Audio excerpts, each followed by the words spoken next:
Hello beautiful people, আসসালামু আলাইকুম। আজকে আমি রোজার মাঝখানে কিছু বাজার শেষ হয়ে গেছিলো, বাজার করতে গেছিলাম। তো দেখলাম বাজারে নাকি অনেক ঊর্ধ্বগতি, আপনার ফেসবুকে দেখছিলাম। তো আজকে আমি বাজারে গিয়ে পুরাই অবাক।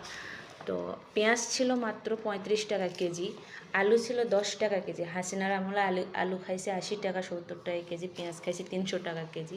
এইটা ছিল 30 টাকা পিস লাউ। আর কাঁচামরিচ নাকি 200 টাকা কেজি। কোথায় সেই কাঁচামরিচ? 80 টাকা কেজি। এটা ছিল আপনার 5 টাকা আটি। আর ক্ষীরা ছিল 60 টাকা কেজি। আর ডিম ছিল 30 টাকা হালি, লাল ডিম।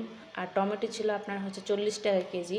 এটা 45 টাকা প্যাকেট বনফুল সেমাই, এটা 20 টাকা। কলা ছিল 15 টাকা হালি। আর লেবুতে নাকি হাত দেওয়া যাচ্ছে না, অনেক দাম। সোনা, এটা নাকি সোনা হয়ে গেছে। তো এটার দাম ছিল আপনার 20 টাকা হালি।